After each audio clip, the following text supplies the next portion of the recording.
lunes a viernes, de 15 a 16 horas. Canciones inolvidables.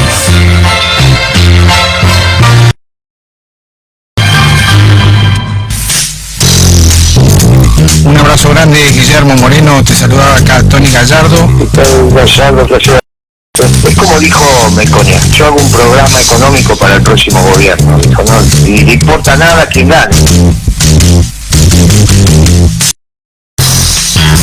Momento Político, con Tony Gallardo, licenciado en Ciencias Políticas. Momento Político por 89.9, ¿te acordás? FM. Te invitamos al momento más político de la radiofonía comodorense. La mayor pobreza es la indiferencia. Por eso y más que nunca, tenemos que mirarnos, encontrarnos, ayudarnos. Súmate a la colecta para seguir cambiando la realidad de quienes más nos necesitan. Dona hoy en caritas.org.ar. Auspicia Momento Político. Contador Público Nacional Alberto Aranzuazo. Reafirmando una democracia más participativa y comprometida con el pueblo. Contador Público Nacional Alberto Aranzuazo. Francia 969, quinto piso, oficina 1.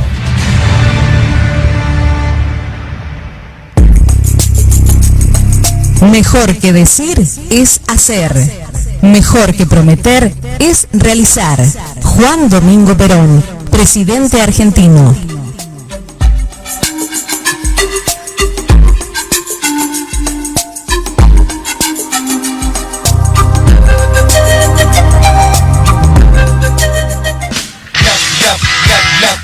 Lavadero artesanal Lola Racing. Lavadero artesanal, lavado interior, exterior, Lola Racing. Reserva tu turno al 2974 43 68 62. 2974 43 68 62. Con la atención de Luciano y Franco. Garantía de confianza. Lavadero artesanal Lola Racing. Gestionar. Gestoría jurídico-administrativa.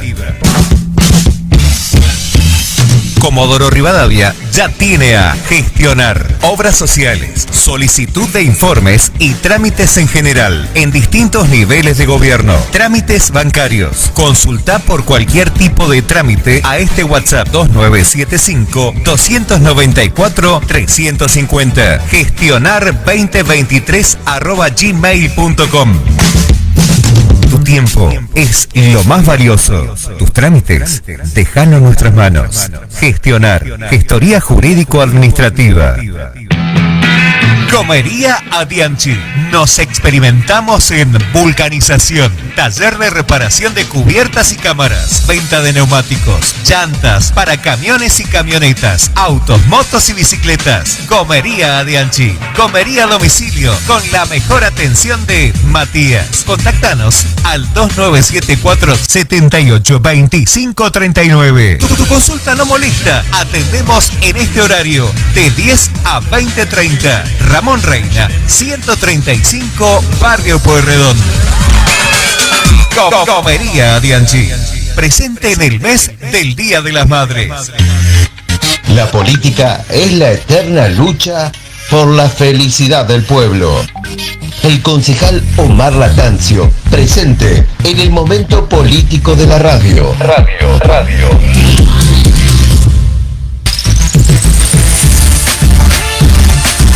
Lo político. La política. Momento político.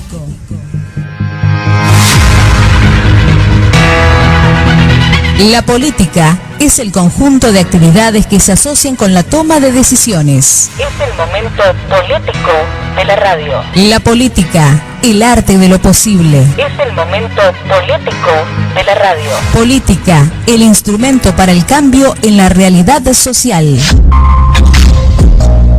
Este es el momento de entablar un diálogo democrático, donde compartiremos un análisis social, económico, histórico y político.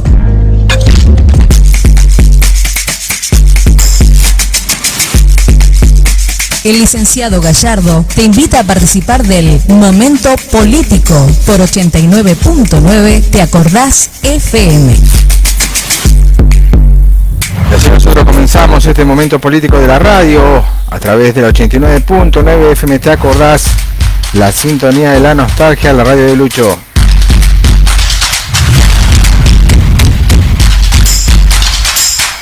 Momento político, estamos para generar un análisis a través de la ciencia política, que es una ciencia social que estudia las teorías y la práctica de la política, los sistemas y los comportamientos políticos en la sociedad. Su objetivo es establecer a partir de la observación de hechos de la realidad política, explicaciones lo más certeras posibles para acercar los funcionamientos a la sociedad.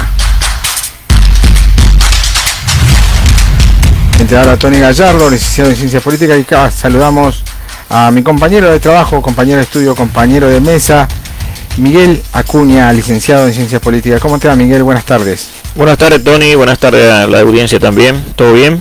Bien, acá comenzando justamente, ya son las 18:14 minutos, una semana más de este año 2023, cada vez más cerca de las elecciones generales. Vamos a hablar un poquito con respecto al debate del domingo pasado, del debate de candidatos a presidente.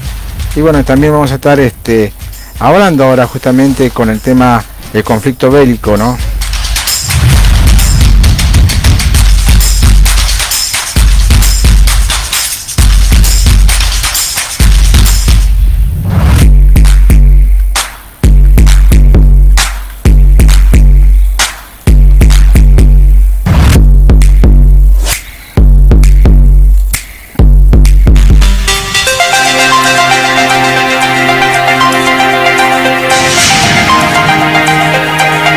De costumbre, martes y jueves a partir de la hora 18 nosotros comenzamos con este momento político de la radio y vamos a hacer una mini editorial con respecto al conflicto bélico y lo hemos titulado Emancipación y Paz.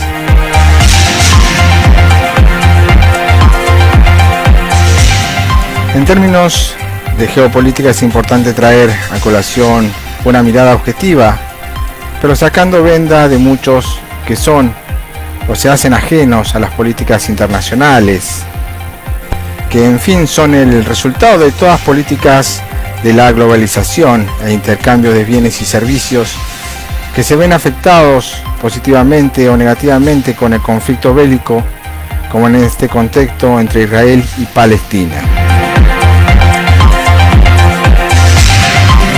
¿Quiénes son los afectados? ¿Quiénes son los beneficiados, no?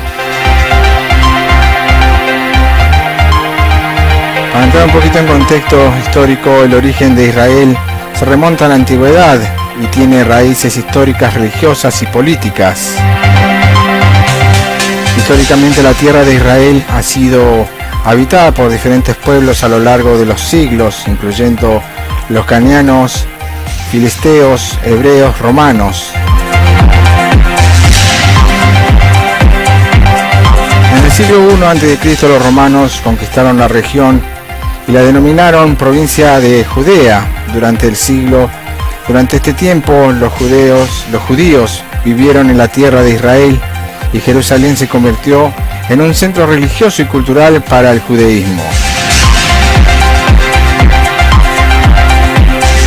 Sin embargo, en el año 70 después de Cristo, los romanos destruyeron el segundo templo de Jerusalén y dispersaron a la población judía en lo que se llamó diáspora.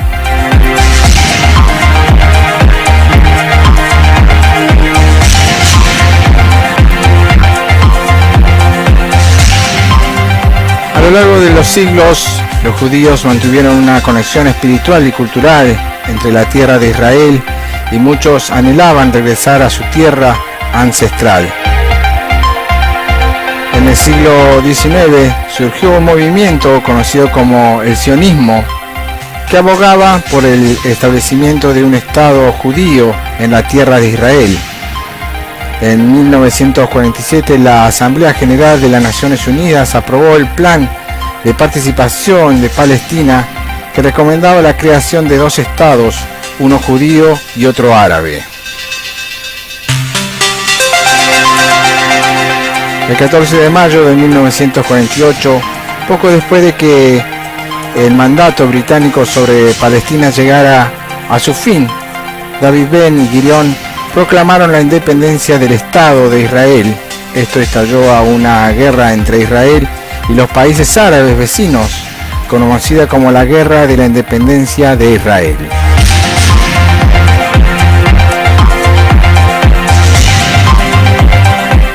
Desde entonces, Israel ha experimentado un crecimiento y un desarrollo significativo. Ha enfrentado desafíos y conflictos, incluido en el conflicto con los palestinos por la tierra y la búsqueda de una solución pacífica.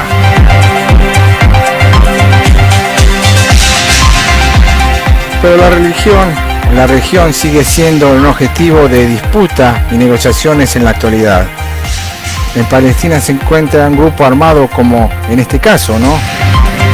Son reconocidos como Hamas, que es una organización política y militar palestina, considerado como un grupo terrorista por varios países, incluyendo Estados Unidos e Israel, y se formó en el año 1987, y su objetivo declarado es la libertad de Palestina, o sea, la emancipación, ¿no?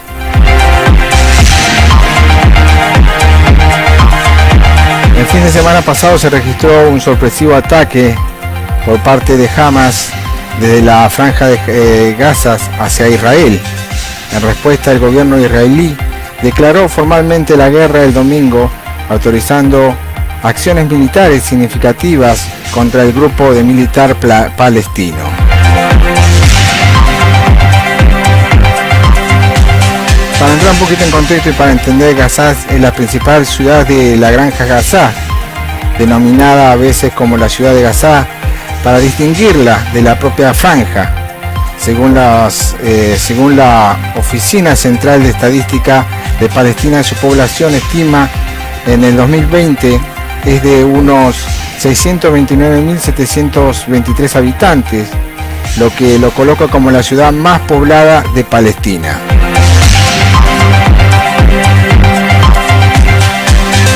Pero este conflicto bélico es una problemática social, política y religiosa. Es una pregunta, ¿no?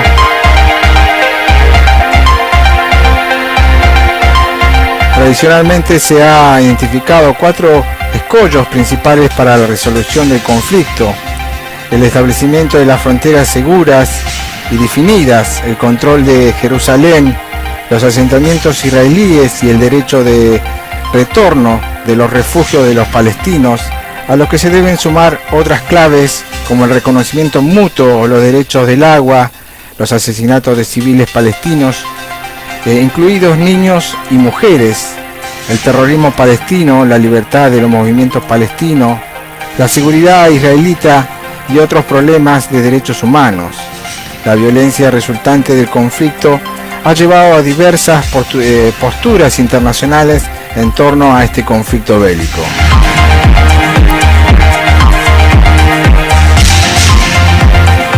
Se han hecho muchos intentos para negociar una solución de 2 estados, lo que implicaría la creación de un Estado de Palestina independiente junto al Estado de Israel, concebido en su origen como el Estado judío. Palestina, por su lado, es un territorio ubicado en el Próximo Oriente, específicamente en Levante Mediterráneo. Históricamente, Palestina ha sido una región de conflictos religiosos y territoriales y perdura hoy hasta el día de hoy, ¿no? Especialmente en el conflicto árabe e israelí.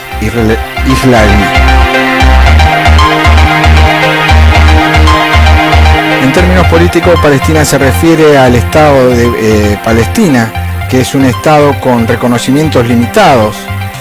el Estado de Palestina busca la autodeterminación y la creación de un Estado independiente en los territorios ocupados por Israel desde la Guerra de los 6 días en 1967, incluyendo Cisjordania y la Franja de Gaza. El conflicto entre Israel y Palestina es uno de los más largos y complejos de la región y se remonta a fines del siglo XIX y ha sido marcado por disputas territoriales diferentes y diferencias religiosas y tensiones desde la política.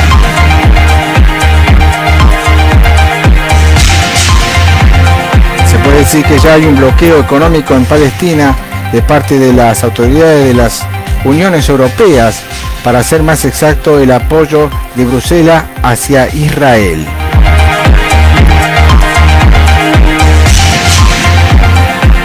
Esto sería emancipación o paz. Cuando hablamos de emancipación se refiere a diferentes conceptos de determinados contextos históricos, ¿no? En general implica el proceso de liberación de un individuo de una situación de dependencia o sujeto, permaneciéndolo en las tomas de decisiones y actuar de manera autónoma.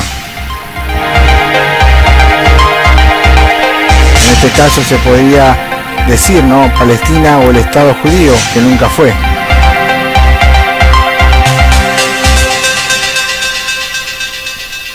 En algunos países justamente de América Latina se celebra el Día de la Emancipación para conmemorar justamente la liberación de los esclavos. En términos de geopolítica seguimos viviendo en estados que dicen ser democráticos. Israel contiene un régimen de democracia parlamentaria basado en la separación de los poderes como legislativo, ejecutivo, judicial.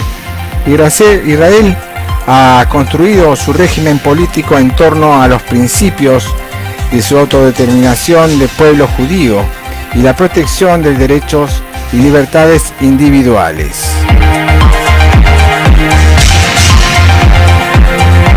El sistema político de comparación, el régimen político por otro lado de Palestina es un estado dirigido por la Autoridad Nacional Palestina, el ANP, aunque no se trata de un Estado soberano independiente reconocido internacionalmente, pero la ANP tiene el control político formal sobre una parte importante, pero altamente disgregada, ¿no?, de los territorios reclamados. Desde junio de 2007 existen 2 gobiernos en competencia en los territorios palestinos. Uno es en Jordania, reconocido como el gobierno de la Autoridad Nacional Palestina, y el otro es en la Franja de Gaza, controlado por justamente este grupo, si se quiere, terrorista, el grupo Hamas.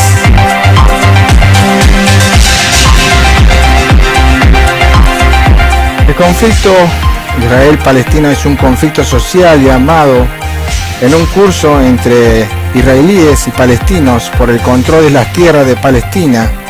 Este conflicto forma parte importante del conflicto árabe-israelí y alcanza una tensión sin precedentes en los últimos años. También es importante tener en cuenta que la situación política en el estatus de palestinos son complejos y continúan siendo un objetivo de negociaciones y disputas internacionales.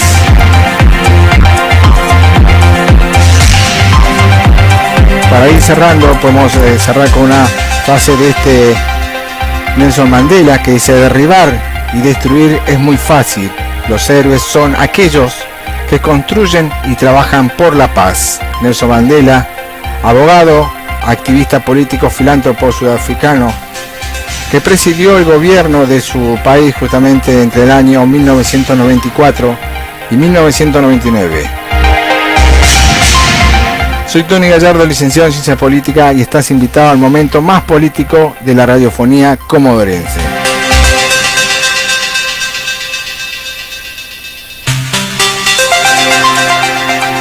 Bueno, Miguel, en base a lo que estábamos hablando En términos religiosos es muy importante lo que está pasando. Y es una situación complicada porque no es una guerra que se inicia solamente, si bien hay un condimento político y puede haber económico también, pero hay un trasfondo muy que nos lleva muy lejos a la historia, hacia atrás, que le da fundamento a todo esto y que de alguna manera el resultado es el pleno de desarrollo de contiendas que vienen teniendo hace ya muchos años los palestinos con los árabes.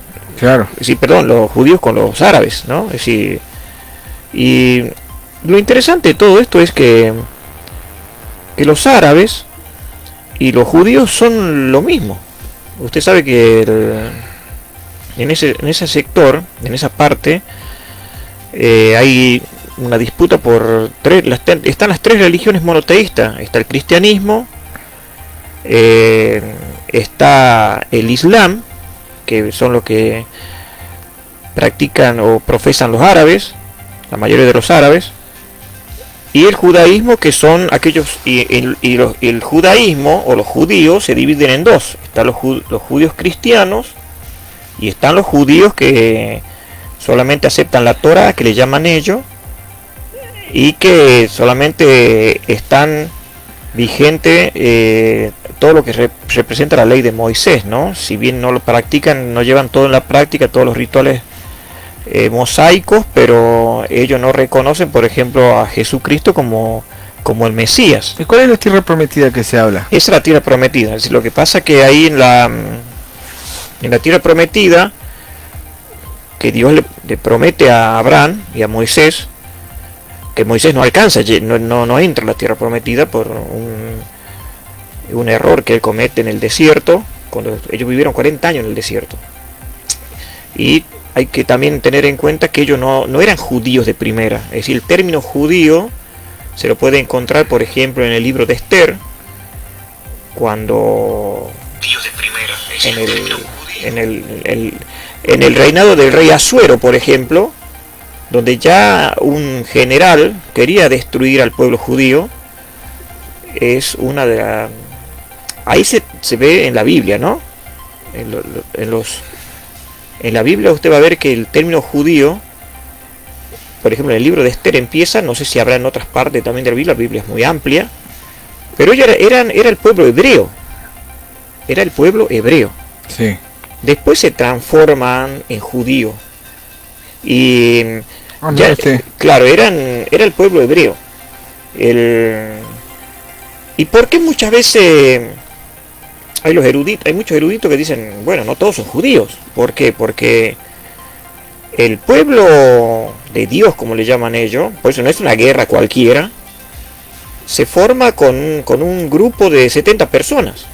Son 70 personas que lo llevan de esclavo, se hacen esclavos en Egipto, pero ellos no van como esclavos. Son 70 personas que van a Egipto invitados por José, por uno de los hijos de Jacob. Jacob tiene 12 hijos varones y una mujer, pero en ese tiempo se contaban las hijas mujeres, se contaban los varones nomás. ¿Cuántos hijos tiene Jacob, me dice? Jacob tuvo 12 hijos varones. Esos hijos varones son los que después van a Egipto, cuando José, uno de los hermanos o uno de los hijos de Jacob, estaba con un cargo importante en la política de Egipto. Y ahí después, ellos quedan como esclavos de Egipto, y se calcula que cuando Moisés saca ese pueblo, que era el pueblo hebreo, eran más de 1,5 millones de personas que salen hacia la tierra prometida. 1 millón. Más de 1 millón de personas. Entonces usted imagínese que ellos estuvieron, el pueblo hebreo estuvo 40 años en el desierto, girando y girando y girando y girando, hasta que van a la tierra prometida, que es el lugar donde hoy se está llevando adelante la guerra. Y en ese lugar donde está la guerra, había dos reinos. Estaba el reino de Israel y el reino de Judá. El reino de Judá es de una de las tribus, porque uno de los hijos de Jacob es de nombre Judá. Entonces ahí ellos se reparten las tierras, cuando llegan a ese lugar, se reparten las tierras, y parte de esos 12 hermanos pertenecían a estos dos reinos. Algunos pertenecían al reino de Judá, dice usted, y al reino de Israel. El reino de Israel, claro. En eso tenía como nombre Isaacar, Leví, Manasés. Bueno, los nombres de las personas, de los hijos de Jacob, se forman tribus, y de esas tribus, adentro de ese reino, se forman como ciudades pequeñas. Y en la zona de que es la franja de Gaza, justo la parte que están ahora ya delimitada, sí, ahí vivían lo que se le llamaban los filisteos. Los filisteos, es decir, lo tenía por ahí anotado, sí. Claro. Los filisteos, que eran, digamos, un grupo de personas no creyentes, porque este grupo, todos los que eran descendientes de Jacob, que Jacob se llama Jacob, pero después se llama Israel. Es decir, el nombre de Israel significa vencedor, y que se lo cambia cuando Jacob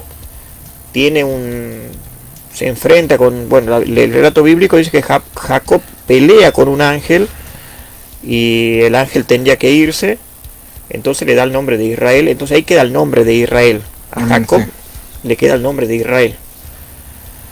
Entonces Jacob sería el nombre individual del precursor de la fe judía, y Israel sería el nombre ya del pueblo, ¿no? De lo que se desarrolla después. Claro, ahí cuando nosotros hablamos un poquito en el término histórico, hablamos, como bien decía usted, ¿no? Que habitaban por diferentes pueblos a lo largo de los siglos, dice, incluyendo los cananeos, ¿sí? Claro, sí, ellos tienen mucha, como le digo, el término de judío, yo lo encontré en la Biblia, en el Antiguo Testamento, en el libro de Esther, que también justo es un caso donde quieren eliminar a todos los judíos. Es decir, y la reina Esther, que era judía, interviene frente al rey Asuero y no pasa eso. Bueno, porque a lo largo de la historia, digamos, su Dios, Yahvé, nunca permitió que ningún reino más poderoso que su pueblo lo destruya, aunque podía haberlo hecho. ¿Por qué? Porque de ahí venía un linaje. Era un linaje que después se desarrolla a pleno ya en el Imperio Romano con el nacimiento de Jesucristo. ¿Me entiendes? Una vez que pasa eso, ya ya el pueblo judío o el pueblo hebreo empieza a tener sus problemas ya de digregación, empieza a tener problemas de no poderse establecer en un lugar, y hay 10 tribus que se pierden. De las 12 tribus se pierden 10, quedan 2. Y de esas 2 también después se empiezan a digregar, y los judíos pasan a ser como ciudadanos del mundo. Gracias, Mimi. Ahí trajo mate, mamá Mimi. Muy bien, muchas gracias. Muchas gracias. Pasan a ser como ciudadanos del mundo. Entonces, ellos se quedan sin tierra. Porque empiezan a vivir en Alemania, empiezan a vivir, hay 10 tribus, por ejemplo. Es como que son comunidades que se van de se quedaron sin tierra. Ellos eran parte, digamos, del mundo. Y lo interesante de ver la historia es que el conflicto, el gran conflicto que existe, que se está desarrollando y que está siendo ahora llevado adelante por las dos. Pero ellos siempre tuvieron un conflicto. Claro, porque el conflicto viene así. Los árabes son descendencia de Abraham, y los judíos son descendencia de Abraham también. Entonces, bueno, pero ahí hay una situación, es como, uno lo podría decir como una profecía bíblica, porque cuando Dios le dice a Abraham, y esto es bíblico lo que yo le estoy contando, no es que lo estoy inventando yo. Cuando Dios le dice que va a ser padre, Abraham tenía más de 80 años, y la esposa tenía también esa edad. La misma Biblia aclara que la esposa ya no estaba en edad de concebir hijo, pero sin embargo era una promesa que Dios le había hecho a Abraham. Entonces encima le cambia el nombre, porque a Abraham le dice no vas a ser más Abraham, vas a ser Abraham. Abraham. Claro, que significa padre de naciones. Y a Sara le dice no vas a ser más Sara, vas a ser Sarai, que significa madre de naciones. Entonces el relato bíblico dice que Sara atrás de una cortina se ríe, como diciendo, ¿cómo voy a ser yo mamá si tengo más de 80 años? No, la naturaleza ya no le permitía. Por la edad. Por la edad, ¿no es cierto? Sí. Entonces lo que hace ella le quiere hacer un favor a Dios. Ella le ofrece a Abraham la sierva, que era una egipcia, que se llamaba Agar. Y Agar queda embarazada de Abraham. Y ahí nace Ismael, ¿sí? Que es el padre de los árabes, de toda una nación que es árabe, toda la nación árabe. Y después queda embarazada Sara, o Sarai, y nace Isaac. Por eso el nombre Isaac significa risa. Isaac, risa. Significa risa, porque ella se ríe cuando Dios le dice que iba a tener un hijo. Ella se ríe. En base a eso le pone claro, risa al hijo. Y Isaac significa risa. Y de Isaac nace Jacob. Y de Jacob nacen los 12 hijos, que son las 12 tribus que conforman, digamos, el pueblo hebreo. Y que después serían los judíos. Pero los verdaderos judíos, después se les decía judío porque eran del reino de Judá. Y después se le puso judío a todo, lo del reino de Judá, lo del reino de Israel, a todo. Pero el verdadero judío es el de la tribu de Judá. Por eso Jesucristo es judío real, porque él viene de la tribu de Judá. Es decir, por eso es el león de Judá. Porque es judío de la tribu de Judá. Pero en realidad después se lo nombra a todos como judío. Perfecto. Pero si usted se pone a ver, ellos son hermanos. Habría que hacer un cuadro conceptual para seguir todo lo que está diciendo usted. Son hermanos entre los judíos, que son de la descendencia de Isaac, y los árabes, que son de la descendencia de Ismael. Son hermanos de padre, digamos, porque Abraham es el mismo padre, y ellos lo dicen, ellos hablan mucho de Abraham.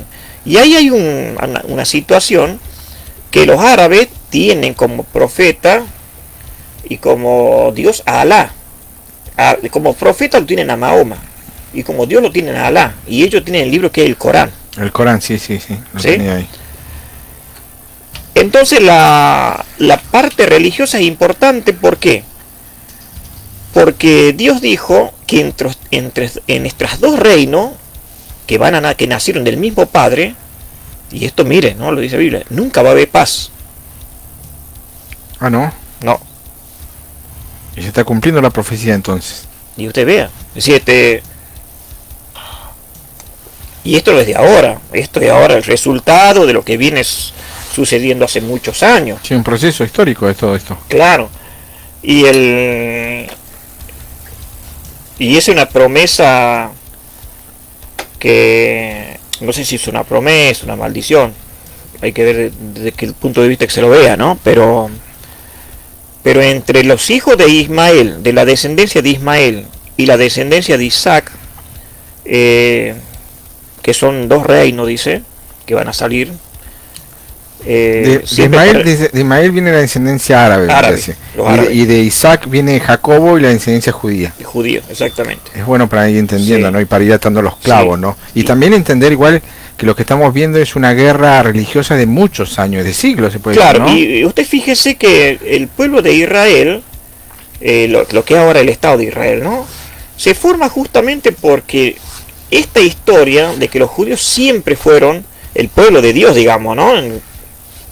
De aquel tiempo siempre fue, ya sea perseguido o queriéndolo eliminar.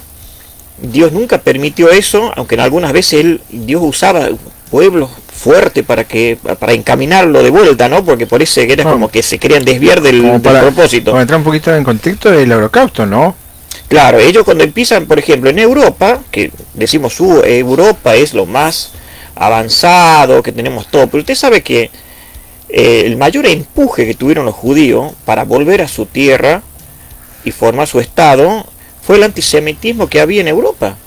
El antisemita, es decir, ellos eran muy perseguidos. Por eso se quería llegar a ser un estado judío, ¿no? Exactamente, porque ellos no tenían tierra, entonces ellos forman, o de alguna manera tratan de llevar adelante un estado propio para no sentirse tan perseguidos en el mundo, porque después lo que pasa en la Segunda Guerra Mundial con los nazis, pero ya había pasado anteriormente en otros casos más, y en otros casos bíblicos también.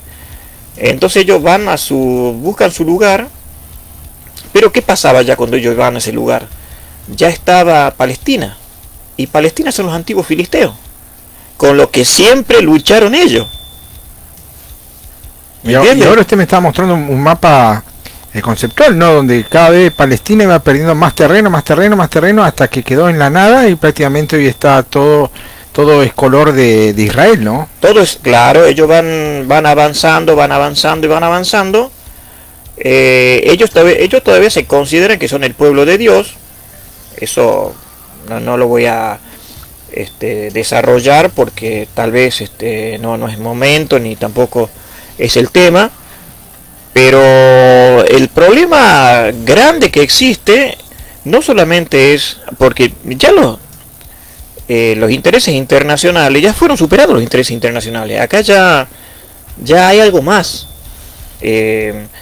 Hay una parte, por ejemplo, la franja de Gaza, que está manejada por el ejército de Hamas, porque Hamas es un ejército. Sí. De la franja de Gaza, que sí. Es un ejército. No es un grupo terrorista, como dicen. Es un ejército formado, sino que está, obviamente, ¿por qué es terrorista? ¿Por qué dicen que es terrorista? Yo entiendo, porque no reconoce al Estado de Israel, no los reconoce como Estado a Israel. En cambio, sí Jordania, que también en la parte norte, ellos reconocen al Estado de Israel, y políticamente... Bueno, ellos la parte de Jordania son reconocidos internacionalmente como país soberano, pero ellos tienen una autoridad, ¿no?, nacional palestina. En la medida que reconozcan a Israel como Estado. Exacto.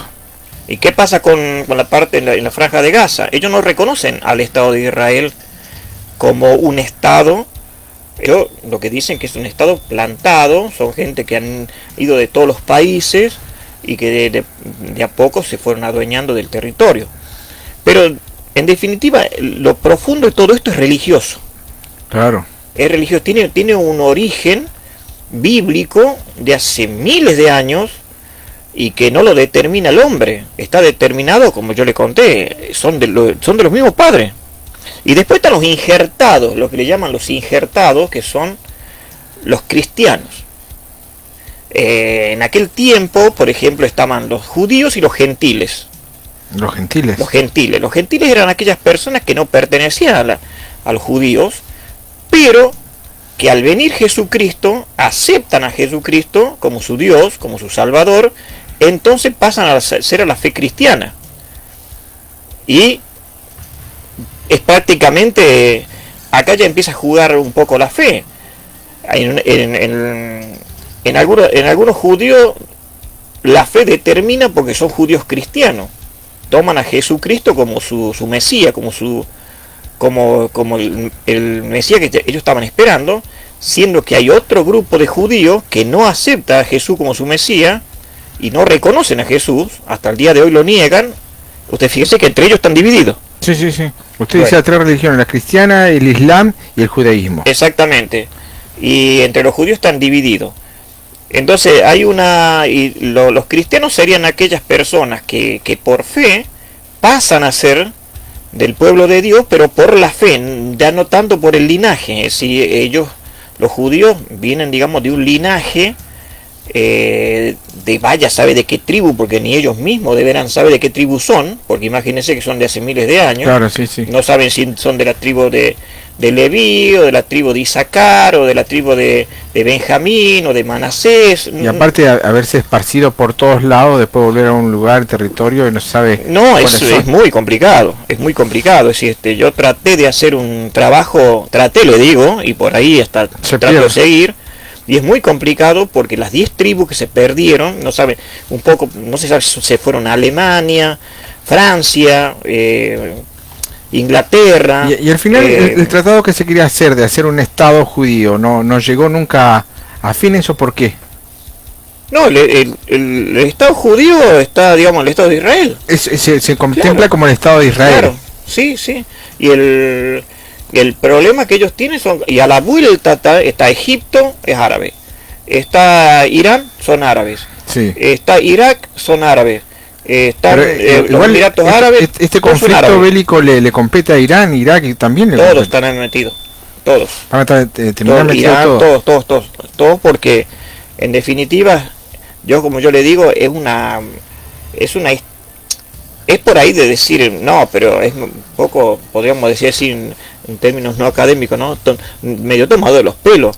Pero si usted lee el relato bíblico, lee la Biblia, se va a dar cuenta que este problema no viene desde ahora, viene desde muchos años atrás, y que ahora es el desenlace en la modernidad. Es el desenlace en la modernidad. Un estado como Palestina, o no sé si será un estado, porque ya no se sabe qué es lo que es. Y aparte, Palestina no tiene un régimen democrático tampoco. No. Usted fíjese que ellos el sábado han lanzado 5.000 misiles, más de 5.000 misiles. Sí, más de 5.000 misiles, y que Israel se ha logrado proteger por el escudo que tiene, que se llama Domo de Hierro. Es un escudo muy avanzado para antimisiles. Claro, sí, pero yo no sé si nosotros como argentinos, que nunca hemos tenido esas situaciones difíciles acá en el país, solamente la guerra de las Malvinas. Bueno, ahí nos damos cuenta por qué es tan importante las Fuerzas Armadas, ¿no? Claro, pero son 5.000 misiles y Israel respondió con 2.500 misiles. Es decir, no es poca cosa. En la historia, en la economía y en la política y en la religión, es una situación muy complicada y que puede llevar, ojalá no pase, pero puede llevar a desencadenar una guerra regional importante, porque Israel no solamente tiene conflicto con Palestina. No, pero y más que dice en profundidad, dice usted que es una guerra religiosa. ¿Y quién gobierna hoy el mundo? El Vaticano. Vamos a hablar, ¿no? El Vaticano, yo no sé que se habrá promulgado como sintiendo lo que pasó, ¿no? Y aparte en el norte, usted tiene a Hezbollah, que son los del Líbano, claro. que también hicieron un pequeño ataque o quieren hacer otro ataque a Israel. Todos son árabes, todos son, digamos, practicantes del Islam.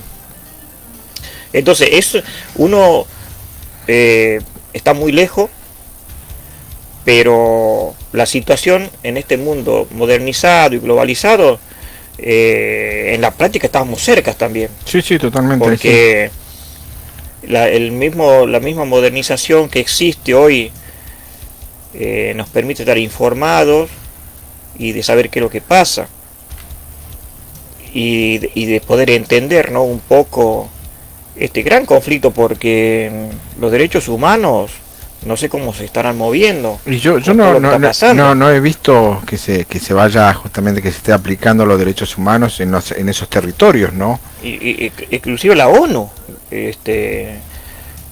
una organización para la seguridad mundial. Sí, en busca de la paz, ¿no? Que no sé cómo irá a manejar esta situación, porque los Estados Unidos son bien aliados con Israel. Rusia está... Ya tiene el apoyo, justamente, ¿no? Claro, y también, usted fíjese cómo es todo esto, ¿no? Porque en realidad todos estamos involucrados. Los BRICS están con Irán, están con Rusia, están con China. Y Palestina, de alguna manera, recibe el apoyo de Irán, recibe el apoyo de Rusia. Es decir, es todo es lo mismo o igual o parecido como lo que pasó en la Segunda Guerra Mundial. Claro, por eso es importante entrar en contexto y decir cuáles son los bloqueos que pueden llegar a tener el país económicamente, ¿no? Sí, es todo un pero aparte estamos en la época de la globalización. Hay beneficios y no en ese sentido. Sí. Y el contexto religioso es un contexto muy antiguo que de alguna manera está ya... Algunas veces decimos, bueno, pero el modernismo tal vez sea el orgullo nacional que cada uno tiene y dejamos de lado lo religioso. Pero cuando uno empieza a profundizar los estudios y se da cuenta que tanto los árabes y los judíos son lo mismo, y los cristianos son injertados, porque el cristiano está ahí, está injertado por una fe, un anexo, claro, por una fe, y si usted se pone a profundizar lo que dijo Jesucristo con respecto a Israel, y usted dice, bueno, ¿se está cumpliendo todo esto? ¿Esto es profético? ¿O es solamente el devenir o la dialéctica de la historia? Para decir en un término más filosófico, ¿no? ¿Cómo se va a desarrollar todo esto más en el futuro? Ahora digamos que es importante tener en cuenta estos conflictos que forman de la geopolítica, estar informado y saber que justamente las políticas internacionales son decisiones que hoy tendremos que tener en el país de nosotros, Argentina, ¿no es así? Y yo le digo más, Israel tiene en su posición armas nucleares. Tiene en su posición armas nucleares. Es un estado que se independizó en el año 1948 y tiene un desarrollo que no lo tiene ni siquiera ningún país latinoamericano. Claro. Y se le ha permitido todo eso. Cuando en otros países si quieren desarrollar energía nuclear, lo están controlando. No lo dejan desarrollar. No lo dejan desarrollar y sin embargo Israel, que es un estado nuevo, digamos, muy nuevo, tiene armas nucleares en su poder. Entonces, ¿hasta dónde puede desarrollarse todo esto? ¿Hasta dónde puede afectar al mundo? No lo sabemos. No. No lo sabemos porque... Con exactitud no. Porque una de dos. O esto se calma de alguna manera, cosa que por ahí usted lo ve en el tiempo y dice, ¿pero cuándo se calmaron? No, nunca. Ahora por lo menos salió en los medios, se puede decir lo que sucedió. Y se va a estar viendo, se va a estar informando como desinformando también, ¿no? De un lado y de otro. Sí. Depende de la hegemonía de cada lugar, ¿no? Pero es importante también traer, bueno, Miguel, muy importante todo esto, lo que va desarrollando justamente en lo que vendría siendo materia de geopolítica. Es interesante tener en cuenta que más allá de que sea un conflicto bélico, estamos viendo una guerra religiosa, que sí, por ahí uno es desentendido del tema, pero es muy importante introducirse justamente en estas problemáticas, ¿no? Que nos afectan a todos y más en la era de la globalización. Sí, el tema religioso es algo que por ahí no se tiene mucho en cuenta, pero de acuerdo a lo poquito que uno conoce dentro de todo, porque el tema religioso y político, económico y regional hay que verlo cuadro por cuadro. Sí, aparte cuadro por cuadro. No hay que ser la religión y la política están siempre unidas. Siempre. Usted en el mundo religioso, si usted va a cualquier libro de religión, siempre está la política. La política, sí. Por eso Maquiavelo dijo, lo que hay que separar es la religión de la política. Claro, pues Santo Tomás de Aquino, ¿no? San Agustín, sí. son personas que han hecho teorías políticas de la religión, claro. Sí. Entonces, una de las cuestiones importantes que se debe tener en cuenta nosotros los argentinos es que hay un candidato que está encandilado con Israel. Sí. Y si usted dice, yo me puse a ver por qué hay este candidato, y bueno, y ellos han dejado más o menos como en el año 1980 por ahí, han dejado de lado el socialismo, el progresismo. Han cambiado toda la ideología para llegar a ser lo que es hoy. Es una potencia. Israel es una potencia. Sí, bueno, mire que usted acá decía, Israel ha construido su régimen político en torno a los principios de autodeterminación del pueblo judío, dice, y la protección de los derechos y las libertades individuales. Ahí no le parece que alguien habla de las libertades individuales, claro, en el país. Sí. Ellos llegaron a tener en la década del 80 un 400% de inflación. Somos un 400% de inflación. Hasta que llegó un primer ministro y reformó todo. Porque lo que se hacía era lo que se hace acá en Argentina. Bueno, se reformó todo y de ahí se tomó una nueva política con una nueva visión y se llega a lo que es ahora Israel. Es decir, Israel es una potencia. Usted va ahí, y mire que ellos son los que abastecen a la Unión Europea, al mercado común europeo con fruta, con toda clase de frutas, hasta banana. Lo que prácticamente se saca, ¿no? Es terrible. Bueno, Miguel, muchas gracias ahí por sacarnos un poquito la venda, ¿no? De los ojos con respecto a este conflicto bélico que estamos viviendo en el contexto actual. Y bueno, nosotros ahora lo invitamos acá a la gente de los oyentes de Momento Político, acá por 89.9 FM, ¿te acordás? La sintonía de la nostalgia, la radio de Lucho, a compartir la historia política de cada día. Y después vamos a hacer, justamente vamos a traer lo que vendría siendo fragmento de lo que fue el debate presidencial realizado el domingo. Escuchamos la historia política de cada día y ya volvemos. Micro. La historia política de cada día. Con las voces de los protagonistas, actores, políticos y sociales.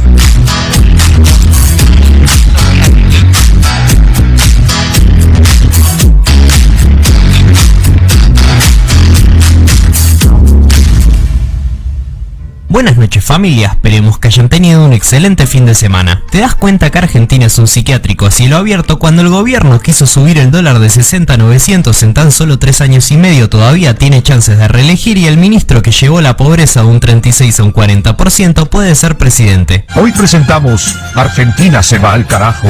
Date prisa, Milei. Pero bueno, en otras cosas, el gobierno más devaluador del siglo empobreció a los argentinos esta semana. Martín Insaurralde renunció a su candidatura a concejal, lo denunciaron por enriquecimiento ilícito. Trascendió que en los últimos años se paseó varias veces por todo el planeta, entre ellas 27 viajes a Colombia, y según esta periodista también habría engañado a Jessica Sirio con Mayra Mendoza, intendenta de Quilmes. No, bueno, que también con todo este revuelo me llegaron otras infidelidades de Martín Insaurralde. Uno habría sido con su secretaria y otra con alguien que pertenece a la política, que es Mayra Mendoza, la intendenta de Quilmes.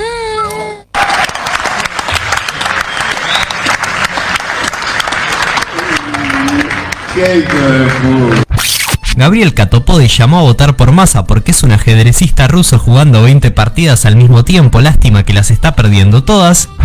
Lo que viene de la mano de Sergio Massa, lo vemos laburando, vos lo ves rompiéndose el alma, vos lo ves como ajedrecista ruso jugando con 20 tableros y dando todas las partidas. Mate, jaque mate. Y Sergio Massa afirmó que Macri destruyó a su amigo Larreta y hay gente del equipo de Milei que apoya su candidatura. ¿Lo invitaste no sé si a él particularmente, a gente de su espacio, a incorporarse también? ¿Podría ser? Porque conozco gente de la que está ahí que... Es más, que me dice, espero que ganes vos, porque convivo con esto y no sabés lo que es. ¿En serio te dicen eso? Sí, pero bueno, no importa. Habla que sale humo. Habla que sale humo. Y yo creo que Horacio fue víctima del proceso de destrucción, digamos, que Macri lo destruyó en el camino. Macri, vos decís que Macri fue el que lo... Sí, claramente. Y hablando de Milei, ¿cómo anduvo la semana de la oposición? El libertario volvió a referirse al pasado montonero de Bullrich y pasó a buscar a Fátima Flores por lo de Tinelli. Ella, digamos, era una montonera, tira bombas. O sea, digamos, ha puesto bombas en jardines de infantes. Con los huesos de Aramburu, vamos a hacer un caldo para que baje del cielo. Nuestra misma montonera. ¿Un minuto solo para el video, un minutito nada más? ¿Cómo? Bueno, saludos, me espera entonces después también, gracias. ¿La puerta puede abrir? No. No, esto de hecho no tendría que estar pasando. Que esto no decaiga. Mauricio Macri visitó Harvard, lo presentaron como el expresidente de Venezuela y afirmó que si gana Milei desea que Juntos por el Cambio lo acompañen las reformas. Tonight we share the forum with Mauricio Macri, President of Venezuela from 2015 to 2019. Javier Milei has has repeatedly said that he might include you in a theoretical government. Assuming that we do get a Milei government, and this is of course an assumption, would you be willing to serve in a government under Milei, and why or why not? Porque la victoria en el campo de batalla depende de la cantidad de soldados, sino de las fuerzas que vienen del cielo. I expect that our coalition will support any reasonable reform at the Congress so Argentina can leave behind this tricky system in which we are trapped, no, for so many decades. Florencio Randazzo se abrazó con Milei y sigue haciendo gestos para unirse a las fuerzas del cielo. ¿Puedo contar lo que se dio detrás de cámara o no? ¿Se puede o no? ¿Cómo no? ¿Te diste un abrazo con Milei? Sí. ¿Sí? No sé quién le dijo aquí, che, este buen tipo, buen dirigente. Escuché por ahí, no, yo estaba al aire. Honesto y trabajador. ¿Quién dijo eso? Milei. Ah, ¿sí?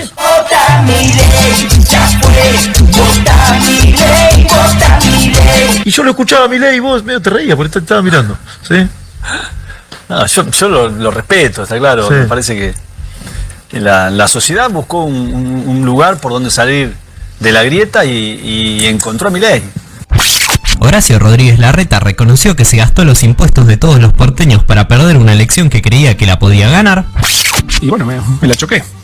Vos pensás que hasta las 6 de la tarde del domingo yo pensé que podía ganar. No la vi venir. No la vi venir. Yo voy a seguir ahí. Y nada, hay un momento que caes y es una especie de terremoto emocional de toda la ilusión que tuviste, para todo lo que te preparaste, laburaste. Obviamente me lo tomo con mucha responsabilidad por lo que implica, pero estudié mucho. Yo voy a seguir ahí. Rodrigo de Loredo se quiso hacer el picante con los papers de Milei y el pelado Trebuch lo terminó domando. O sea que hay un índice que todos los académicos usan, que es el H-Index, que establece cuántas veces tus papers han influido en el mundo académico. Qué buena data acabas de pasar, pero a nadie le interesa. El promedio de un intelectual, ¿no?, es 60, índice H-Index 60. ¿Por qué? Y bueno, son la cantidad de citas a tus publicaciones. Okay. ¿Sabes cuál es el H-Index de Javier Milei? No tengo idea. 0. ¿Y de Bullrich? Pero Carlos Melconian se enojó con Massa porque reveló que se juntaron a desayunar. Por ejemplo, Petri dijo que en su gobierno las iras se levantan. O sea, rápidamente se va a solucionar. Se lo tiene que avisar a Melconian, que desayunando en mi casa me dijo, por favor, cuídame las iras. Bueno, vamos a tomar un matecito, tranquilo, a expresarme bien. Digo, arrancás liviano por lo que veo. No, liviano no, pero lo conté en el debate. ¿Desayunaste en la casa? Primero yo te voy a decir, sí, claro, porque yo hablo con todo el mundo. Si hablé con Cristina, hablo con él. Y si llamaba a Alberto, lo iba a ver a Alberto. Valentina Alsina. Yo no soy vigilante botón. Tachín. ¿Qué tenés que andar publicando lo que uno habla? Yo, si el tipo que me reúno no habla, no hablo, porque esos son los códigos. Vos decís, Massa, además de ser un no tiene código, no tiene código con eso. Fulano Yang. Ramiro Marra se enfureció en una entrevista porque no le avisaron que era sobre medio ambiente. ¿Estás a favor no estoy a favor de los subsidios? No estoy a favor de los subsidios, dale. Siguiente pregunta, por favor. Porque los autos pasan el 95% del Siguiente pregunta, por favor. Ok, no quiero responder. Las mujeres, ¿cómo te gusta? ¿Por qué me preguntan eso? Otro gran problema que generamos los humanos con los gases de efecto invernadero es la energía. ¿Tienen algún plan? Tenemos un plan. Tenemos un plan, después te lo mando por email. Bueno, me tengo que ir. Vamos, ¿terminamos? No, si querés. Sí. No. Terminemos, ya está. No da para más. O sea, te había hablado con vos, no era le dejé la entrevista. Ya está, apaga la cámara. ¿La pueden apagar, por favor? Y Patricia se enojó con Macri por querer bancar a Milei y se excusó de hacer un pésimo debate al afirmar que estaba enferma, acusó a Massa de ser el lamebotas de Cristina, propuso el sistema de vouchers de Milei para el área de salud, se reunió con sindicalistas al igual que Milei, denunció a Milei y se puso más gaga que nunca al confundirse las LELIX con el contado con liqui con su propuesta de grabar las conversaciones de los delincuentes con sus abogados. Yo considero que no es conveniente Mauricio Macri en este momento define una cosa así. Porque me parece que es cuando nosotros tenemos un punto absolutamente fundamental para nosotros, no es el momento de discutir esto. Patricia.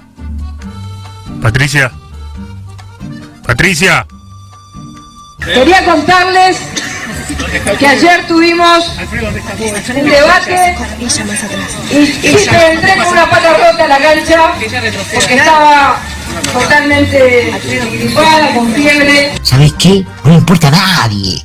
¿Qué piensan de las declaraciones que hizo Massa de que usted es la ministra de Seguridad de Melconian?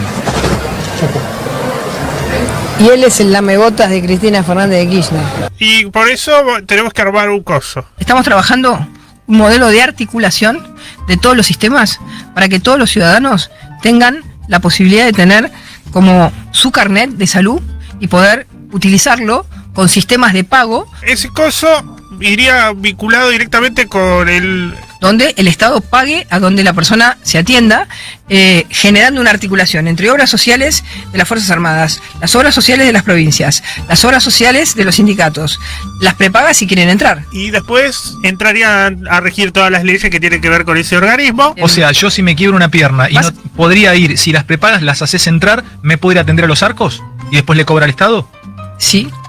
Ese es el sistema que nosotros queremos hacer. Y ahí sí el argentino por fin podría comprender todo lo que es la naturalización de este medio. La otra vez estaba comiendo con un sindicalista, ¿no?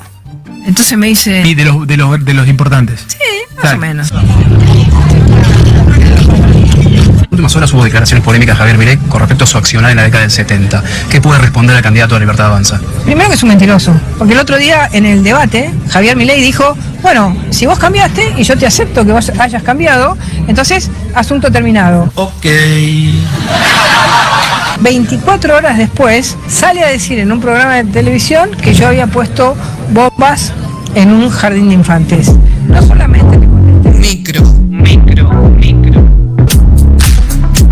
La historia política de cada día.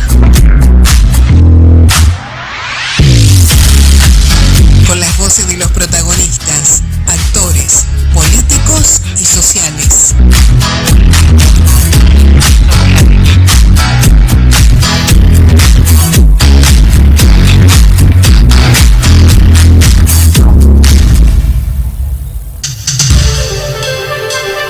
Estamos escuchando la historia política de cada día, un resumen de la política, ¿no? De lo que va pasando en el contexto actual, día a día.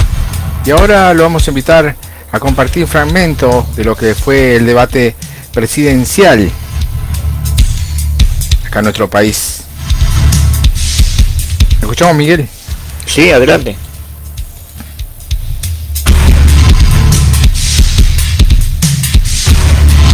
Buenas noches familia, esperemos que hayan tenido un excelente lunes. Muy buenas noches a todas y a todas. Al igual que el domingo pasado, los candidatos a ocupar el sillón de Rivadavia se juntaron a debatir de cara a las elecciones y dieron por terminada al menos por ahora la temporada de debates. Recordemos que podría haber uno más en caso de que haya balotaje entre los dos candidatos triunfantes. Javier Milei, Sergio Massa, Patricia Bullrich, Juan Schiaretti y Miriam Bregman volvieron a verse las caras y debatieron sobre seguridad, trabajo, producción, desarrollo humano, vivienda y medio ambiente. En términos generales volvió a estar parejo desde nuestro punto de vista, un poco más aburrido que el anterior, pero igualmente atrajo un gran número de argentinos contabilizando unos 39 puntos de rating. En cuanto al desempeño de cada uno, Javier Milei cumplió, jugó a no perder sabiendo que ya había ganado el anterior debate y sigue primero en las encuestas, y cuando lo trataron de pinchar con sus temas más polémicos como el cambio climático, la libre portación o la venta de órganos, pudo salir airoso. Patricia Bullrich arrancó muy bien haciéndose fuerte en la temática de seguridad, levantó la bandera antikirchnerista y apuntó contra los casos de corrupción que salpican al gobierno. Los bolsos de López, los hoteles de Cristina y el yate de Insaurralde. Massa, el país entero se pregunta, ¿cuándo van a dejar de afanar?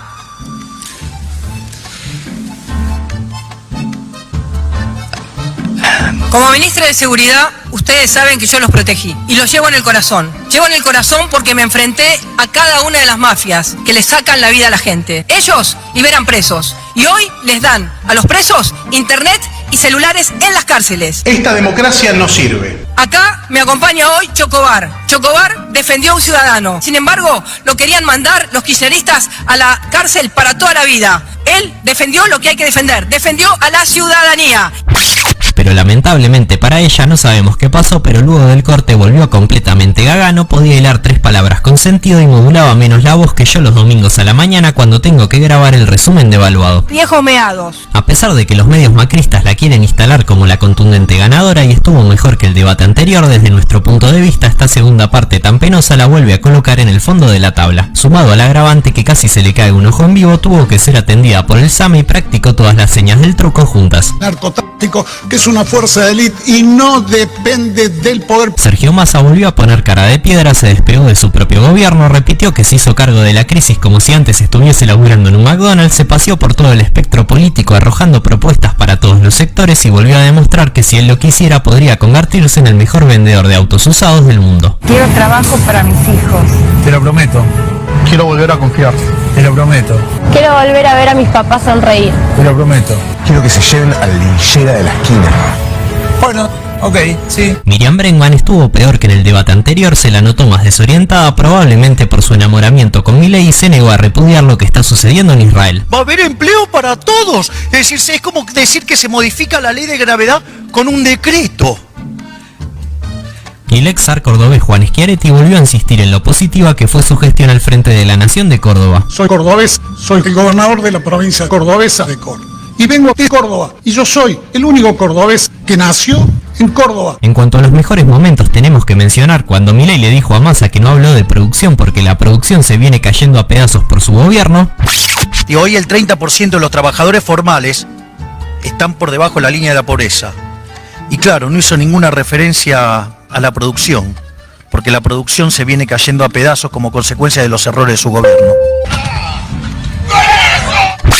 Cuando Milei le dijo a Bregman que no sabía de economía y el falsísimo aliado de Massa saltó a defenderla. Cuando Milei te habla en difícil, lo hace para ocultar su verdadero plan. Hayek, que era tan sabio, decía, si los socialistas supieran de economía, no serían socialistas. Es tu caso, Miriam. Javier, hasta acá llegaste. Deja de faltarle el respeto a las mujeres porque me parece que más allá de que piensen distinto, tienen derecho a opinar distinto a vos. Por acá no es, compa. Y me parece que muestra tu rasgo autoritario. Quiero dejar bien claro lo que está planteando Milei. Básicamente es un mercado de trabajo donde las mujeres no tienen posibilidad de desarrollo. ¡Sos un hijo de puta! Y agredís a las mujeres. Y no necesitamos Massa que vos nos defiendas, nos defendemos solas. Cuando Massa domó a Patricia porque nunca le pidió la renuncia a Gerardo Milman, asesor implicado en el ataque a Cristina y amante de los gatos en igual proporción que Insaurralde. Y respecto de Insaurralde, cometió un hecho gravísimo. Le pedí la renuncia al cargo, le pedí la renuncia a la candidatura. Y no todos somos lo mismo, Patricia. Vos nunca pediste la renuncia de Milman. Cuando Milei le preguntó a Patricia qué hacían desayunando juntos Massa y Melconian y le respondió por las Lelix. Rich, hace 7 días le pregunté por las Lelix y me contestó 4 días después por el tipo de cambio paralelo. ¿Me puede contestar ahora qué hacía Melconian con el señor Massa negociando la CIRA? ¡Uy! Miente, miente y miente. Y cree que alguien le va a creer. Carlos Melconian es parte del equipo que va a gobernar el Ministerio de Economía en los próximos años. Y es una persona seria. No lee libritos como usted. Hay muchas personas, mucha gente que se cree pillo, que se la da de turro, que se hace vivo porque toma alcohol con la botella, saca la lengua. Así que, ¿quiere saber lo que son las Lelix? Lo que ustedes van a hacer puré con la dolarización. Ustedes las Lelix las van a... Como dijo el otro día. Ya no vas a entender, quédate tranquilo. No, pero no se entendió nada, nadie, ni la producción, ni yo, ni los espectadores, nadie entendió nada. Cuanto más alto esté el dólar, mejor. Total, 46 millones de argentinos se estrellan con el salario bajísimo. River Plate siempre serás inferior a Boca Juniors. Nunca tendrás los números de población de gente que tiene el Geneise. Siempre vas a estar por debajo del Cruz de la Ribera. Las Lelix son exactamente lo que ustedes quieren hacer. Un plan Bonex para que de ahí salga la dolarización. La dolarización es con salarios de hambre para la gente. Ese es su plan, Milei. No nos quedó claro lo de las Lelix. No, se parece. La respuesta sí, que no entiendo un carajo. Cuando Massa propuso crear el FBI argentino, tengo la decisión de transformar la Argentina en un país seguro. Y en ese sentido vamos a crear una agencia federal con los mejores de cada una de las 4 fuerzas federales. Sí, un FBI argentino. Cuando Bullrich acusó a Milei de tener las listas llenas de chorros, Tenés todos los chorros de Massa en las listas. Javier, lo tenés a Barronuevo que te banca la campaña. ¿Con qué dinero? ¿Vos creés que vas a cambiar algo con tantos chorros adentro de tus listas, Milei? El problema es que estás totalmente cagado. Bullrich, vos también tenés un montón de gente en tus listas que viene de otro lado. Cuando Milei le preguntó a Bregman qué empresas nacionalizaría en caso de ser gobierno y titubeó más que Bullrich tratando de explicar qué son las LELIX. Doctora Bregman, usted que ama tanto el socialismo, ¿me podría decir cuál es la lista de empresas y sectores que usted va a nacionalizar en caso de ser gobierno?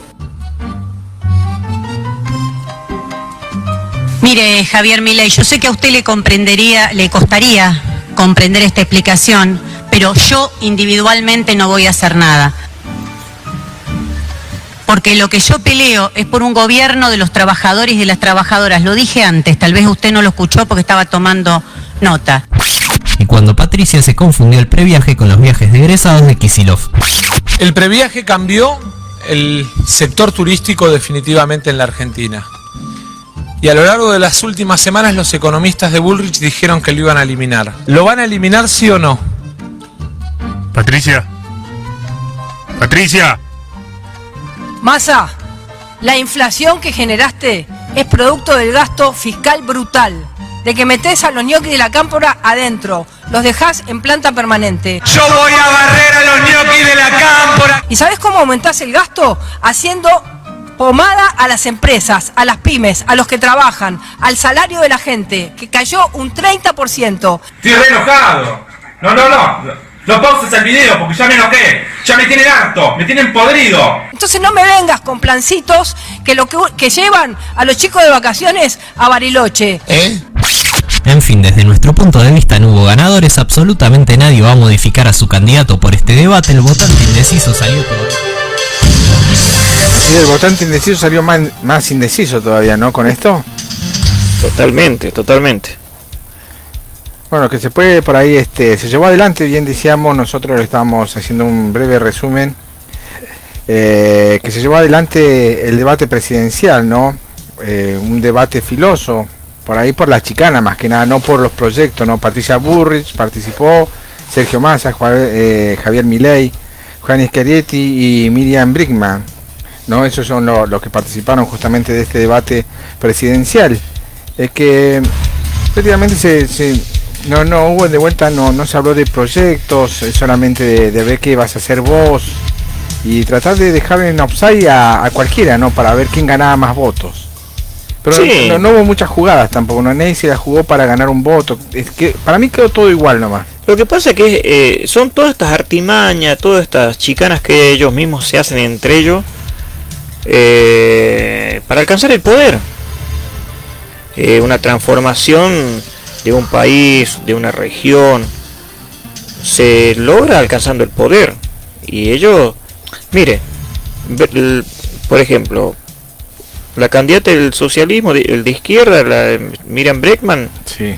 ¿Qué podemos decir? Bueno, habla de la integración de las mujeres y todo eso, está bárbaro. Sí. Está bien eso. Yo a Patricia Bullrich la vi un poco más, demostró más solidez, más firmeza, más garra, pero ella no tiene todavía una formación en ciertos temas. Capaz que por ahí seguridad, porque desarrolló un trabajo de ministro de seguridad, pero después en otros temas no es muy flojita. Schiaretti centraliza mucho a Argentina en Córdoba y él quiere llevar adelante su plan cordobés a la nación. Dice cosas coherentes el candidato. Tiene, por ejemplo, del federalismo, de la coparticipación, claro, sí, es importante. Del centralismo porteño, por ejemplo. Él tiene razón en ese sentido lo que habla. Y capaz que por ahí lo toma más en serio y no está tanto en la chicana, sino que él explica de su parecer, de su punto de vista, de su experiencia, lo que él podría hacer, ¿no? Sí. Después a Massa lo he visto que ha tomado una posición que yo lo he notado y que a mí me pareció bien, que no bajó la mirada él. Cuando él le estaban dando más garrotazo en la cabeza, él no bajaba la mirada de la cámara, él miraba la cámara. El coach le habrá dicho, no bajes la mirada, porque el bajar la mirada es un sistema de debilidad. Sí, arrepentimiento igual, ¿no? Claro, él cuando más le pegaban, él miraba la cámara, como diciendo, acá estoy, demen con lo que tenga, yo tengo confianza, sé lo que voy a hacer, sé cómo lo voy a hacer, y digan lo que diga, yo siento que puedo llevar adelante este país. Y se despegó igual, Claro, esa parte me gustó a mí de Massa. Me gustó también Patricia Bullrich, me creo que también mostró, digamos, una posición bien firme dentro de todas las limitaciones que ella tiene, porque tiene muchas, no así que está llena de limitaciones, pero tiene sus limitaciones. Sí, por lo menos en la parte económica se nota mucho, ¿no? Y Javier Milei lo veo como que, yo a Javier Milei lo veo como, Milei no puede hablar ahí, Milei está en otro rango. Milei aprieta el acelerador y se va a la parte técnica y todo queda mirando para cualquier parte. Por eso Miriam Brinkman dijo, vos hablas con palabras técnicas para que nadie te entienda. No le podés bajar el nivel, no le podés bajar el nivel. Es decir, él para explicar eso necesita hablar de ese nivel y el problema no es de él. Y aparte para explicar un proyecto económico necesitas no 5 minutos, necesitas una hora más o menos. Pero aparte el problema no es de él, es de los candidatos que no entienden lo que él habla. Entonces hagamos una cosa, que ellos se emparejen, o que todos los candidatos conozcan bien los temas económicos, conozcan bien los temas de seguridad, los temas de que se van a desarrollar, que lo conozcan, que lo manejen, y no que el tema lo maneje a ellos. Sí, totalmente, y en este caso, Milei maneja el tema, y bueno, lamentablemente, hasta el mismo Massa no puede refutarle a Milei, porque Massa es abogado. Exacto, sí. Miriam Bregman es abogada. Y me parece que no sé qué será el Bullrich creo que no es licenciada en ciencias políticas. No le podría decir confirmar, pero lo buscamos después. Claro, y bueno, es Scheretti. Pero entonces, en el momento en que Milei aprieta un poquito el acelerador para desarrollar bien el tema, nadie lo entiende. No. Entonces, eso es parte también que le dicen, bueno, pero vos hablas todo en técnico, nadie te entiende, y lo que querés decir es esto, y ellos manifiestan. Pero me parece que fue un debate más para mí, ¿no? En lo personal, dar todo para alcanzar el poder. Y bueno, una vez que alcanzamos el poder, vemos cómo desarrollamos todo, ¿no? Sí. Ya. Yo creo que igual hay mucho miedo. Por ahí uno se la jugó de querer ser el futuro presidente y por ahí ve que no tiene una estructura tan importante como pensaba para llegar a mantener el poder. Porque una cosa es llegar y después mantenerlo el poder, ¿no? Y formar todo el equipo de un gobierno que no es fácil. No es tan fácil, si usted en una municipalidad nada más tiene que tener todo un equipo de gente que lo va a acompañar en su gestión, en un gobierno provincial es mucho más y en un gobierno nacional es mucho más. Y usted sabe que en Argentina lo que se está jugando ahora es lo económico. Claro. Es lo económico. Y el gobierno aprovecha todo, pero todo, para que de alguna manera ir desvirtuando la realidad electoral que va a pasar ahora el 22, porque ¿quiénes son los que están sufriendo ahora? ¿Los candidatos o los ciudadanos que tienen que votar? Los ciudadanos, por supuesto, ¿no? Es así. Mire, ¿sabe que es un dato uno de los datos que tenemos igual con respecto al rating que hubo? Fue menor que el primer debate. En este caso hubieron entre picos de 37 y 38, ¿no? 37 y 38, mucho menos que el primer debate. Quiere decir que la gente no le gustó el debate anterior, entonces mucha gente dice que no miró. Vi un canal de televisión, varios canales, ¿no? Que iban a hacer como tipo encuestas callejeras, ¿no? Sí. Y la gente dice, no lo miré, no me interesa la política, sí lo vi. Y por ahí los que esquivan el comentario son justamente los que tienen un voto decidido, pero no quieren mostrarlo, porque el voto en realidad es oculto, ¿no? No tienen por qué uno decirle a los cuatro vientos a quién voy a votar, ¿no? Claro, todos ellos van por los indecisos. Claro. Porque los que van a votar a Massa van a votar a Massa. Y lo dicen. Lo dicen, claro. Como en un principio antes decía voy a votar a Milei, decían los que querían votar a Milei. Hoy en día esas personas para mí son los que ocultan justamente qué van a hacer con su voto. Y claro, después están los otros que todavía no se pueden. Ellos van en busca de ese voto, del indeciso, ¿no? Por eso, de alguna manera, usted si se da cuenta, Miriam Bregman lo colabora a Massa. Cuando empieza a decir beneficio fuera, aguinaldo fuera, ¿me entiende? Es de alguna manera lo está apoyando a Massa. Es una propaganda para Massa, ¿me entiende? Porque Massa está garantizando todos los derechos que los trabajadores han ganado a través de la historia de nuestro país. Y de alguna manera está en sintonía con lo que quiere establecer Massa. Es decir, no me voten a mí, de alguna manera votelo a Massa. Si ellos son peronismos, estarían dentro justamente del espacio, los dos. Sí, sí, sí. Entonces,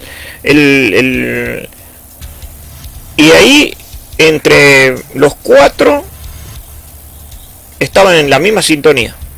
Schiaretti, Massa, Patricia Bullrich y Miriam Bregman.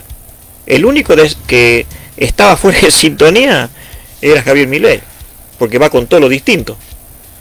A ver, acá encontré 3 encuestas, ¿no?, que van diciendo más o menos cómo está la intención de voto, ¿no? Dice, elecciones presidenciales en Argentina, Javier Milei domina el panorama, dice. Le sigue de muy lejos Sergio Massa, heredero del saliente Alberto Fernández, con un 30%. Patricia Bullrich es la candidata de la derecha tradicional. Está en un rango similar en 26%. Juan Schiaretti y Bregman, cuartos y quintos, estarían mucho más afuera de la carrera, por debajo del 5%. Eso lo dejaría también afuera del balotaje, ¿no? Estos son los datos arrojados por un promedio de las últimas 18 listas o encuestas realizadas después de las PASO de agosto. Bueno, y después por otro lado un sondeo de otras encuestas. Sergio Massa fue el ganador según este debate, y dice que con un 27,4% de los consultados. El candidato del oficialismo llegó a proponer un FBI en argentino, pero luego debió responder a los cruces de sus rivales, en particular de Patricia Bullrich con su denuncia de la corrupción. El segundo lugar estuvo aparentemente Javier Milei como ganador por el 23,8% de los consultados, aunque esta ocasión tuvo un desempeño más opaco, le dicen. También se enfocó en el cruce y destacó como en primer debate con la Bullrich, que figuró como tercera posición con un 21,2% de los consultados. La candidata de Juntos por el Cambio mejoró respecto al domingo anterior, dice, porque fue errática y sus acusaciones fueron precisas justamente con el tema de la corrupción, ¿no? Y en cuartos lugares aparecieron Miriam Bregman con un 13,9% de votos junto al candidato de Juan Schiaretti, que está por debajo un 6,8% de los votos. Y después por otro lado, a ver, tenemos otras consultoras que indican que Sergio Massa, con una intención de voto de 29,3%, lo sigue justamente por debajo Patricia Bullrich con un 24,9%. Javier Milei acá se va por arriba, se va dando cuenta que por ahí hay mucho favoritismo con esto, porque hay un 34,1% para Javier Milei, y Juan Schiaretti un 3,5%, Miriam Bregman con un 2,4%. Son datos arrojados de la encuestadora Pixer, Zumban, Córdoba y Aurelio. Sí. Importante, ¿no? Sí, sí. Mire, hoy me llamó la atención lo que estaba viendo hoy en el canal local. Sí. Canal 9, como sí, yo no me había dado cuenta. Resulta que estábamos justo almorzando y mi familia me dice, mira, los otros spots tienen sonido y el de Javier Milei no tiene sonido. Todos los spots que salían tenían sonido, menos el de Javier Milei. ¿No se escuchaba? No. Y si aparecía... se veía la imagen nomás. Se veía la imagen, no, nada más. No tenía el sonido. Y después los otros sí, salían todo perfecto. O sea, había un error técnico justamente para el... Claro. Para el de Javier Milei. Como... Entonces, a uno le llama la atención todo eso, porque en realidad, ¿por qué pasa eso? ¿Por qué pasa si hay algo que dice un candidato, sale más reflejado en los titulares que otro que lo dice y no sale tan reflejado, ¿no? Es decir, Bueno, este es el juego del poder, ¿no? De querer alcanzar el poder, porque hay mucho en juego. Tal vez nosotros los ciudadanos de a pie no vemos nada de lo que ellos están viendo si agarran el poder. Que ya está negociado, ¿no? Y que de alguna manera ya están comprometidos. Exacto. Ya tienen su compromiso, y que si no alcanzan el poder, bueno, ellos sabrán cómo van a solucionar todos los compromisos que tienen, porque una Argentina que está devastada económicamente, y que el ciudadano hoy se despierta a la mañana a trabajar y se da con un dólar de 1040 pesos, y que sabe que todo eso impacta de alguna manera en su salario. Algunas veces no tienen muchas ganas de pensar y de hablar de los candidatos a presidente, porque no ven soluciones. Yo creería que no. No hay una perspectiva para el ciudadano. No hay una tranquilidad de decir, bueno, si voto o si llega esta persona, tengo la certeza de que se va a solucionar, porque esto va siempre de promesa en promesa y nunca se llega a una solución en la que el ciudadano se beneficie. Al contrario, siempre es un medio para aquellos que están en el poder, sean lo que hacen los grandes negociados. Y esto pasa desde que se tomó la democracia. Sí. Casi 40 años. Y sí, 40 años justamente se cumplen este año de la democracia, ¿no? Y por ahí, bueno, la democracia, por ahí se han sumado muchos representantes o líderes que dicen ser representantes de la democracia, y que a lo largo de la historia de los 40 años no lo han demostrado como tal. Mire, yo me recuerdo, por ejemplo, cuando venía el Menem con el famoso peronismo renovador, donde venía Grosso, De la Sota, Manzano. Bueno, salieron. De la Sota quedó en Córdoba. Manzano y Grosso se hicieron los grandes negociados y se fueron, hicieron la movida para él. Por eso algunas veces lo critican a Massa, porque Massa fue el que ayudó a través para que Vila, el que es el marido de Pamela David, que está en América, tenga beneficios con empresas, y que de alguna manera está también involucrado Manzano, que ya de esa época, mire, ¿no? Eran los peronistas que se rajaban las vestiduras, que eran lo que venían a hacer el cambio. Y Grosso, Manzano y Grosso usaron la política para hacer los grandes negociados particulares, y después, listo, nunca más aparecieron. Entonces, y siempre fue el pueblo el que quedó en el medio de todo esto, ¿no? Que quedó afectado negativamente. Claro, y yo siempre digo que el pueblo no tiene que ser un medio para alcanzar el poder. El pueblo tiene que ser el fin. El medio tiene que ser el poder. Exacto. Si alcanzar el poder tiene que ser para que el pueblo esté mejor, y no alcanzar el poder por intermedio del pueblo para que los políticos estén mejor, ya sea de derecha, izquierda, eso no interesa. No.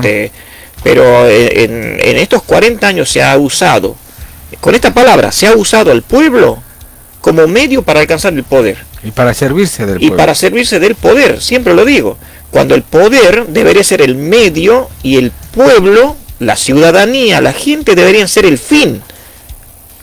Esa es la manera de que tendría que pensar los políticos. Y yo creo que va a haber un despertar donde la gente de tanto ver esta injusticia que pasa, porque usted no solamente tiene injusticia económica, no hay seguridad. Por eso, de lo que se habló ayer o antes de ayer, o de lo que se habla a través del debate y que se sigue repitiendo de seguridad, a mí no me quedó nada claro. Claro, hoy por lo menos se tendría que estar hablando de los proyectos de seguridad que implementaron los diferentes candidatos a la presidencia, ¿no? Claro.